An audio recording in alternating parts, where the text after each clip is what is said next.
4월 19일 월요일 실로암 큐티입니다. 창세기 44장 14절부터 34절까지 말씀입니다. 베냐민을 구하기 위한 유다의 노력입니다. 유다와 그의 형제들이 요셉의 집에 이르니 요셉이 아직 거기에 있었다. 그들이 요셉 앞에 나아가서 땅에 엎드리자 요셉이 호통을 쳤다. 당신들이 어찌하여 이런 일을 저질렀소? 나 같은 사람이 점을 쳐서 물건을 찾는 줄은 당신들은 몰랐소? 유다가 대답하였다. 우리가 주인 어른께 무슨 할 말이 있겠습니까? 무슨 변명을 할 수 있겠습니까? 어찌 우리의 죄 없음을 밝힐 수 있겠습니까? 하나님이 소인들의 죄를 들춰내셨으니 우리와 이 잔을 가지고 간 아이가 모두 주인 어른의 종이 되겠습니다. 요셉이 말하였다. 그렇게까진 할 것은 없소. 이 잔을 가지고 있다가 들킨 그 사람만 나의 종이 되고 나머지는 평안히 당신들 아버지께로 돌아가시오. 유다가 그에게 가까이 가서 간청하였다. 이 종이 주인 어른께 감히 한 말씀 드린 것을 용서하여 주시기 바랍니다. 어른께서는 바로와 꼭 같은 분이시니 이 종에게 너무 노여하시지 마시기 바랍니다. 이전에 어른께서는 종들에게 아버지나 아우가 있느냐고 물으셨습니다. 그때의 종들은 늙은 아버지가 있고 그가 늙음하게 얻은 아들 하나가 있는데 그 아이와 한 어머니께서 낳은 그 친형은 죽고 그 아이만 있기 때문에 아버지가 그 아이를 무척이나 사랑한다고 말씀드렸습니다. 그때 어른께서는 종들에게 말씀하시기를 어른께서 그 아이를 직접 만나 보시겠다고 데리고 오라고 하셨습니다. 그래서 종들이 어른께 그 아이는 제 아버지를 떠날 수 없으며 그 아이가 아버지 곁을 떠나면 아버지가 돌아가실 것이라고 말씀드렸습니다. 그러나 어른께서는 이 종들에게 그 막내 아우를 데리고 오지 않으면 어른의 얼굴을 다시는 못 볼 것이라고 말씀하셨습니다. 그래서 종들은 어른의 종인 저희 아버지께 가서 어른께서 하신 말씀을 다 전하였습니다.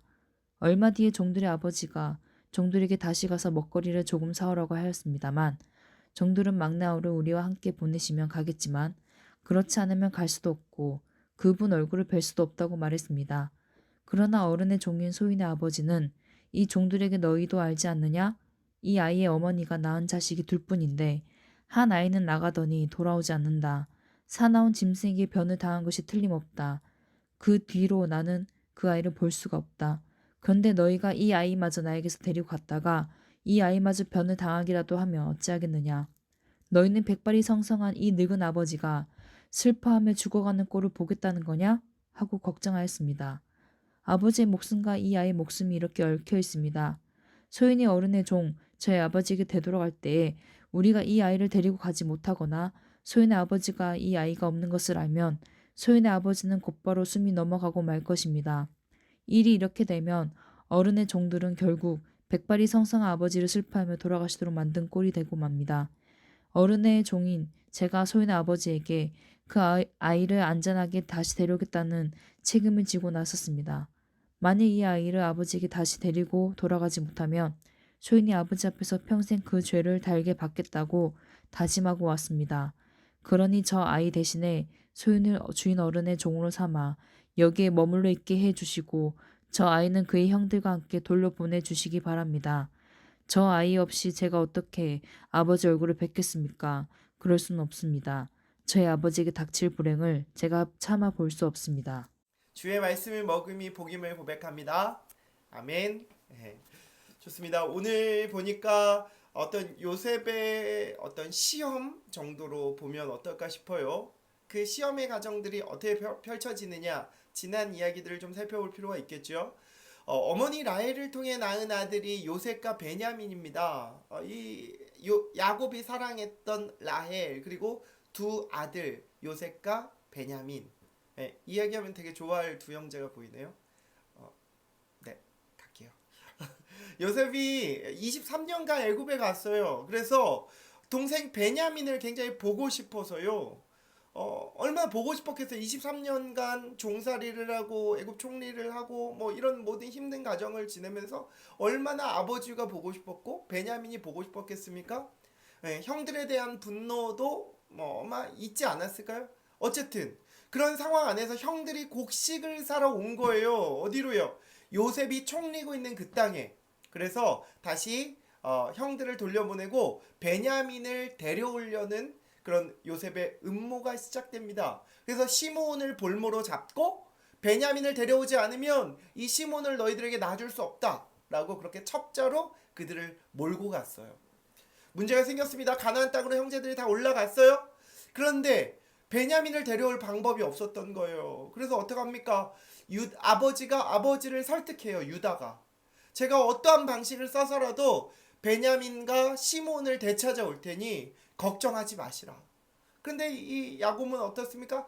야곱의 생명과 베냐민의 생명을 동일시해요. 안 된다. 안 된다는 거예요. 그래도 그럴 만한 것이 이미 23년 전에 요셉을 잃었잖아요. 아마도 틈만 나면 채색옷을 열어보지 않았을까요? 야곱은? 채색옷을 열면서 요셉을 그리워했는데 베냐민까지 잃어버리니 얼마나 아프겠습니까? 그래도 베냐민을 믿고 유다를 믿고 보냈습니다. 근데 문제는 요셉의 각본이 여기서부터 시작되는 거예요. 10명의 형제의 마음을 시험했습니다. 어떻게 시험합니까? 그러니까 이 베냐민이 은잔을 훔쳤다라고 그렇게 음모를 꾸미고 나서 형들은 다 돌려보낼 테니까 이 베냐민만 남겨라. 너희들의 훔친 그 도둑 행위는 내가 다 용서하겠다. 대신에 베냐민은 안 된다. 이렇게 이야기했는데 형들의 포즈가 어떤 포즈를 취합니까? 형들은요 안 된다는 거예요. 사실 그 순간에 형제들은 아마 고민했을 수 있어요. 형제들은 그래 우리가 그냥 아무런 꺼리낌 없이 이렇게 용서해 준다 그러니 우리 한번 가자. 가나안으로 돌아가자. 이런 생각할 수도 있었는데 그렇게 하지 않고 도리어 막 옷을 찢고 막 13절에 보니까 이 순간에 막 옷을 찢고 괴로워하는 형제들이 보는 거예요. 언제부터 이 10명의 형들이 이렇게 바뀌었는지 아마 20여 년의 시간을 통해서 아마 이 형제들은 아버지 야곱에 대한 그런 마음들, 베냐민에 대한 마음들을 아마 새롭게 가지고 있었던 대목인 것 같습니다. 어쨌든요. 이런 지점이 있었어요. 그러면 한 사람을 생각해 봅시다. 누구예요? 베냐민. 베냐민의 심정은 어땠을 것 같아요? 원통하죠. 억울하죠. 자기가 안 했는데 왜 은잔이 자신의 자루 가운데 나온지 모르겠어요. 아마 형제들은 막 이런 광경들을 보면서 베냐민도 억울했겠고 자기도 얼마나 억울했어. 이런 광경을 보면서 아마 요셉이 얼마나 억울하게 애고로 팔려갔는지 그 심정을 아마 이해했던 순간이었을지도 모르겠어요. 아무튼 그런 시간들을 보내고 있습니다.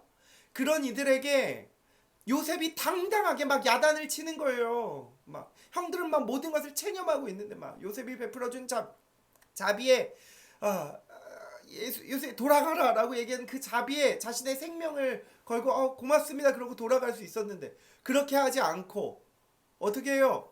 계속 유다가 나서는 거예요. 베냐민은 억울하다. 베냐민은 그렇게 아니다. 막 그렇게 얘기하니까 요셉은 굉장히 단호했어요. 베냐민만 남기고 돌아가라. 네. 근데 끊임없이 요셉은 야곱에게 유다는 요셉에게 탄원하는 거예요. 애절한 사연을 털어놓는 겁니다. 막 자신의 집 이야기를 얘기하면서 요셉이 베냐민을 데려가면 아버지가 살 수 없다고 이야기하고요. 막 도리어 자신이 노예가 되겠다. 베냐민은 안 된다. 내가 노예가 되겠다. 유다의 이런 모습을 우리가 상상이나 했습니까? 유다가 어떤 사람이에요, 사실? 유다가 제일 먼저 동생을 팔자라고 이야기했던 사람. 그 요셉을 팔자라고 이야기했던 사람이 유다인데요. 에? 그런 유다가 바뀌는 거예요. 짐을 대신 지려고 하는 겁니다. 정말 이 유다 행위는요, 어떤 이 불의함, 이 억울함, 이것을 대신 지려고 하는 그런 모습을 오늘 보게 되는 거예요. 오늘날 그리스도인들은 정말 여기에서 우리가 알아야 될 중요한 메시지는요, 그리스도인들이 가져야 되는 대목일 것 같아요. 공동체의 평화, 공동체의 안녕, 이런 것들을 위해서요, 어쩌면 우리는 유다와 같은 책임의식, 고통을 대신 짊어지고자 하는 어떤 걸음들, 필요들, 그런 것들이 절대적으로 필요하지 않나 싶습니다. 그런 사람이 공동체 안에 있을 때에 공동체는 치유를 경험하고 공동체는 평화를 맛보지 않겠습니까? 여러분, 이 어려운 광경 안에 정말 우리가 유일하게 한 가지를 보고 싶은 것은 이 유다의 태도였어요. 정말 다른 23년의 시간이 유다를 바꿨는지, 이 유다의 마음 가운데 야곱에 대한 이해도를 갖고 있고 베냐민에 대한 이해도를 갖고 있고 도리어 자신이 희생을 지겠다라는 태도까지도 갖고 있는 어떤 유다의 모습을 보게 됩니다. 여러분, 이 유다를 보면서 우리가 동일하게 우리는 어떤 사람인지, 그리고 우리가 우리 공동체를 살릴 수 있는 길은 우리의 동일한 희생, 고통과 고난을 대신 짊어질 수 있는 어떤 누군가가 필요하다라는 겁니다. 예수 그리스도께서 고난을 자처하신 것처럼 이 길을 따라가는 우리도 상처받은 공동체를 치유할 수 있는 이 길도 우리의 헌신과 수고, 그런 것들이 반드시 필요한 것 같아요. 여러분, 오늘도 유다의 행동을 보면서 우리 자신을 봤으면 좋겠습니다. 파이팅! 하나 둘 셋, 파이팅!